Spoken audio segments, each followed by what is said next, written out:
arrested for simply protesting. Well, and you are saying, let us give them power to regulate social media. I would never be part of that. Inebe, there was something you said earlier when you referred to the Eastern Security Network. I hope you are not justifying violence by any group inside Nigeria, because one of the bases for the objection of the federal government to Twitter is that Twitter has become a platform inside Nigeria for a particular separatist movement within the country. And then you were, waxing lyrical about the Eastern Security Network, the ESN, the militant wing of the IPOB. If you could just clarify your position on that before we move on. I totally oppose. I totally deprecate and condemn unreservedly the killing of policemen, the burning of police stations, the carnage that is going on in the East. I am not sympathetic to IPOB. I don't believe in IPOB. I don't subscribe to IPOB. I am not a follower of Nnamdi Kanu. I have never been. I've always been critical of what he's fighting for. I do not believe in Biafra. I also do not believe in splitting Nigeria, even though I totally oppose the fraudulent one Nigeria they are talking about, because the united Nigeria that I want must be based on justice, must be based on rule of law. But I do not believe that we should divide the country. At the same time, we cannot criminalize what ordinarily should be an exercise of the right to self-determination. Eastern Security Network, whatever they are doing, I do not endorse it. I totally condemn it. But the point I am making, Dr. Bati, is that we should not be addressing these matters on the surface. Let us go to the roots. What led to the Eastern Security Network? The Nnamdi Kanu just start with this group. They started by marching, carrying flag, going on the street, protesting. What was the response of the Nigerian state? What was the response of the Buhari regime? They deployed Operation Python dance. The Python was dancing on the lives of the people of the Southeast. People were being killed. People were being slaughtered. They were being attacked. They were not even allowed to protest, even when they charged him for treasonable felony. Even when they had filed charges before Justice Nyako at the Federal High Court in Abuja. The military, in a so-called democracy, invaded the house of Nnamdi Kanu, desecrated the palace of his father, who was a traditional ruler. You cannot have that in a decent country. So as we condemn the killing of policemen, the burning of police, the burn of stations and INEC offices, we must admit that this regime, this government, takes responsibility for the resort to violence by the group known as Eastern Security Network. If we are not truthful about these things, Dr. Bassi, we will continue to see history repeat itself. Boko Haram started when Muhammad Yusuf was extrajudicially killed. Have we learned any lesson as a country? The answer is no. We are still resorting to primitive, draconian ways of responding to civic agitation. When people are protesting, you engage them, you talk to them. That is why you say you are running a democracy. You don't kill them. You don't deny them of the right to protest.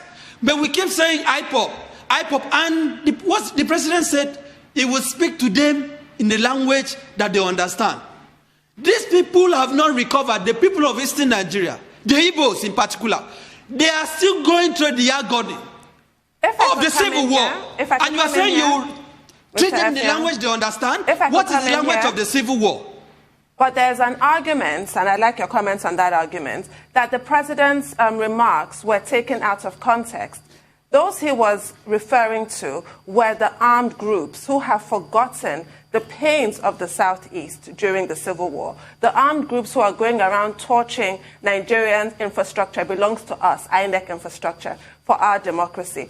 That comment was made to a specific cadre of criminals. So those who leapt to their defense were wrong-footed, including Twitter, who did not take time to appreciate the broader context of that remark before deleting the tweet. Now, should Twitter have approached the Nigerian government, because this is a sovereign state, before deleting that tweet? I want your take on that. And also the general global move towards social media regulation. The U.S. government, the U.S. House of Representatives actually has 4 bills right now in the offing to restrain social media giants about utilizing user data, buying other platforms. I grant you, none of them is trying to restrain or censor the actual posts that individuals make. But there is a general sense that social media giants are too big for their britches. Your comments? Do you know that as I speak today, Nigeria does not have a data protection law, embarrassingly enough.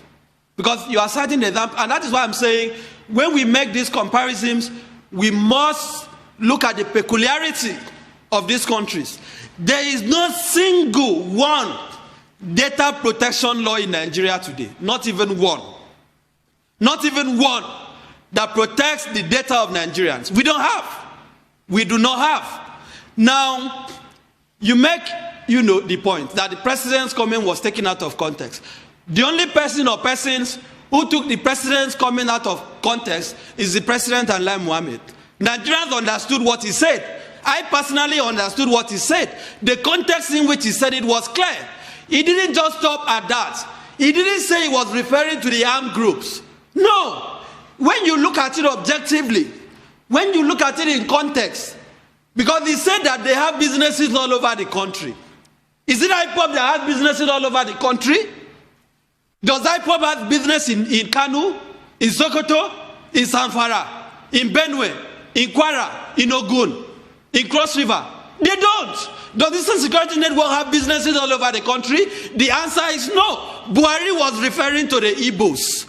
We can admit it. We can pretend about it. His body language has been clear. He started by saying you cannot treat 93 and 5% equally. We have seen how he has marginalized the Igbos. No Igbo is represented in the National Security Council. Look at the nepotism. So when we are saying his comment was taken out of context, are we also saying that his nepotistic appointments, his clearly sectional appointments are also taken out of context?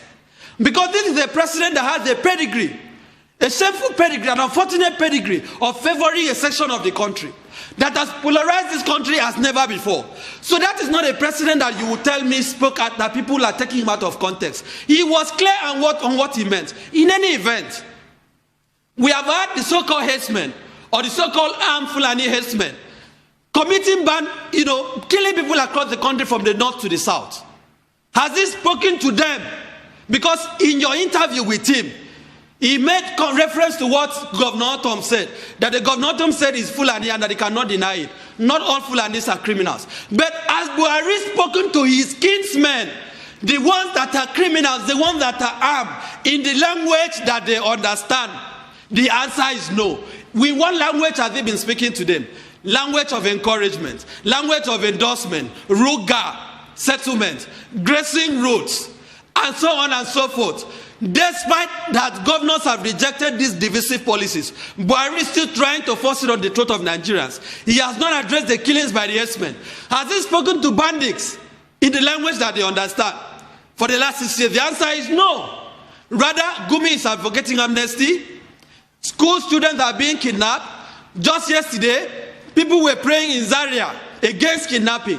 Buhari has not spoken to kidnappers in the northeast, the northwest, in the language that they understand.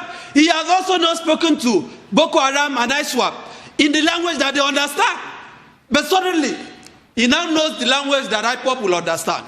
I do not think that is how to run a country whose unity you are willing to kill for. I do not think how to run a country that is...